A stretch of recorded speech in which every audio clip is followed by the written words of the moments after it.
ప్రేక్షకులకు నమస్కారములు. పల్నాడు జిల్లా వినుకొండ నియోజకవర్గంలోని నూజండ్ల మండలం నూజండ్ల గ్రామం నందు తెలుగుదేశం పార్టీ నాయకులు చేసిన దాడిలో తీవ్రంగా గాయపడిన వైఎస్ఆర్ కాంగ్రెస్ పార్టీ నాయకులను, కార్యకర్తలు, సానుభూతి పరులను శాసనసభ్యులు బొల్లా బ్రహ్మనాయుడు పరామర్శించారు. అనంతరం వారు మాట్లాడుతూ ఓటమి భయంతోనే ఇలాంటి దాడికి పాల్పడుతున్నారని, గ్రామంలో గొడవలు సృష్టించి పచ్చటి పల్లెల్లో చిచ్చు పెట్టాలని చూస్తున్న తెలుగుదేశం పార్టీ వైఖరి మానుకోవాలని సూచించారు.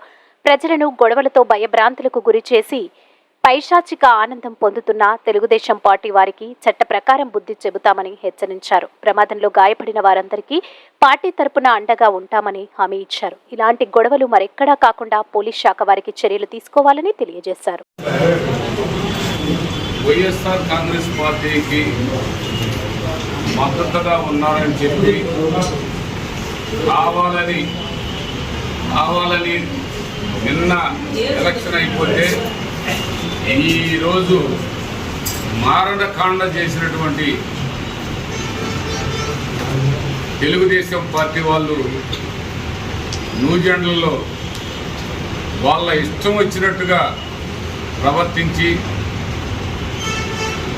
మరి గురప్పనాయుడుపాలెం నుంచి, కంబంపాడు నుంచి, ఇంకా అన్ని వినుకొండ నుంచి కూడా తీసుకుపోయారు రౌడీలను తీసుకెళ్ళి పూర్తి స్థాయిలో దాదాపుగా 15 నుంచి 20 మందికి ఇంత బండలు తీసుకొని కొట్టడం, కర్రలు రాడ్లు తీసుకొని కొట్టడం, ఇళ్ళ దాకా కూడా కొట్టుకుంటా చేసినటువంటి దుర్మార్గపు చర్యలు ప్రోత్సహిస్తున్నటువంటి ఈ ఆంజనేయులు కానీ, ఈ మక్కిన మల్లికార్జునరావు కానీ, ఈ మక్కిన మల్లికార్జునరావుని వీళ్ళందరూ కూడా పోషించారు. వీళ్ళందరూ కూడా మక్కిన మల్లికార్జునరావుని ఇవాళ ఆ స్థాయిలో ఉన్నాడంటే వీళ్ళు పూర్తి స్థాయిలో ఆయనకి ఎదురు కట్నం ఇచ్చినట్టుగా ఎదురు డబ్బులు ఇచ్చి ఆయనకు ఓట్లు వేసినటువంటి పరిస్థితి. అదే మల్లికార్జునరావు ఇవాళ ఇంతలా దుర్మార్గం చేపించే దాంట్లో పాత్రధారి ఆంజనేయులు అయితే సూత్రధారి మల్లికార్జునరావు. ఈ పాపం నీకు వరకనే పోదు. ఇంతమంది రక్తాన్ని చూసినా నీకు కూడా అదే విధంగా నీకు కూడా అది పూర్తి స్థాయిలో నీకు కూడా అలాంటిది జరిగిద్దని మీరు ఒకసారి గుర్తు చేసుకోవాల్సిన అవసరం ఉందని తెలియపరుస్తున్నాను. మీరు చేస్తున్నటువంటి దుర్మార్గం ఎవరైతే కత్తి పట్టారో కత్తితోటే పోతారు.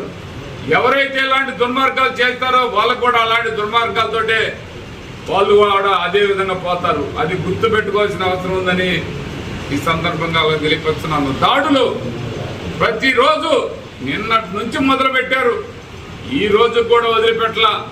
ప్రతి ఒక్కరిని దాడి చేయటం, మళ్ళా ఎదురు మాటలు మాట్లాడటం, మళ్ళా వాళ్ళే వైసీపీ వాళ్ళు అని మాట్లాడటం, ఇలాంటి నీచమైనటువంటి రాజకీయాలు చేయటానికి కనీసం మీకు మీ రాజకీయ స్వార్థ ప్రయోజనాల కోసం ఆంజనేయులు గారు మీరు ఇంత దుర్మార్గుడిలా ప్రవర్తించడం నిన్ను మట్టికి ఆ దేవుడు కూడా క్షమించడు. చట్టాన్ని మట్టికి మీ చేతుల్లో పెట్టుకొని ఈ పోలీసు వ్యవస్థ పూర్తి స్థాయిలో మీకు కొమ్ముగా చేస్తున్నారంటే ఇది చాలా దుర్మార్గం అని ఈ సందర్భంగా తెలియపరుస్తున్నాను. ఎస్పీకి ఎన్నిసార్లు ఫోన్ చేసినా ఎస్పీ గారు కనీసం ఫోన్ లిఫ్ట్ చేసే పరిస్థితి లేదు. ఇలాంటి దుర్మార్గం ఎలక్షన్ కమిషనర్ కూడా తెలియపరుస్తామని ఈ సందర్భంగా తెలియపరుస్తుంది. చట్టాన్ని మీ చేతులకు తీసుకొని మీరు చుట్టంలాగా వాడుతున్నారు. ఎన్ని రోజులు బయట ఊర్ల నుంచి తీసుకొస్తారని ఈ సందర్భంగా తెలియపరుస్తున్నాను. రెడ్డి కొత్తూరుకి, చెడ్డవారిపాలెం, చెరుకుంపాలెం వీళ్ళందరూ రెడ్లు అని చెప్పి అందరిని తీసుకొని ఆ రెడ్ల ఊరి మీదకి తీసుకుపోయి ఆ ఊరిని పూర్తి స్థాయిలో మారణహోమం చేశారు. ఇంకా మారణహోమం చేయాలని ప్రయత్నం చేస్తున్నారు. ఈ మారణహోమం చేసి ఏమి మీరు సాధించాలని నేను అడుగుతూ ఉన్నాను. ఇలా అన్ని గ్రామాలు కలిసి ఒక్క ఆ ఊరు వెళ్ళటం ఆ రెడ్డి కొత్తూరు వెళ్ళటం అదే జరిగింది.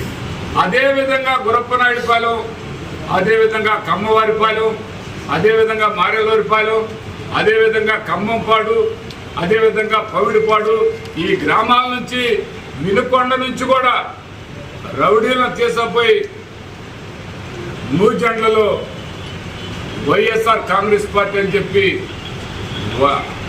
దుర్మార్గంగా చేసినటువంటి మీరు మిమ్మల్ని వదిలిపెట్టాల్సిన పరిస్థితి ఉండదు. కంపల్సరిగా చట్టాన్ని మీ చేతిలో తీసుకుంటే ఎక్కడ కూడా మీ చుట్టమేం కాదు, పూర్తి స్థాయిలో దీని మీద ఎంక్వైరీ చేపిస్తాం, అన్ని విధాల చర్యలు తీసుకుంటారు. ఎక్కడ కూడా మేమేం వదిలిపెట్టాం. రేపు మీరు వాళ్ళ ఇళ్ళగానే పండగ కాదు, చూద్దాం మీరు చేస్తున్నటువంటి వాటికి ఇక్కడ మీరు ఎలాంటి మూల్యం చెల్లించుకోవాల్సి వస్తుందో మీరు కూడా అర్థం చేసుకోండి. ఇప్పటికైనా ఆపండి. ఆపని పరిస్థితుల్లో పూర్తి స్థాయిలో తగిన విధంగా చర్యలు ఉంటాయని ఈ సందర్భంగా తెలియపరుస్తున్నాను. చూడండి, మనుషుల్ని అమానుషంగా ఈ విధంగా చేసిన మీ దుర్మార్గాన్ని దేవుడు కూడా క్షమించడని ఈ సందర్భంగా తెలియపరుస్తున్నాను. ఆడని చేతకాక మధ్యలో పగలగొట్టుకుంటున్నామని రేపొద్దున ఓటమి ప్రజల పూర్తి స్థాయిలో మీకు బుద్ధి చెప్తున్నారు. మీ సంగతి ఎక్కడ కూడా ఇది ఊరికే వదలమని ఈ సందర్భంగా తెలియపరుస్తున్నాను. మారండి, మారకపోతే మార్చాల్సి వస్తుందని ఈ సందర్భంగా తెలియపరుస్తున్నాను.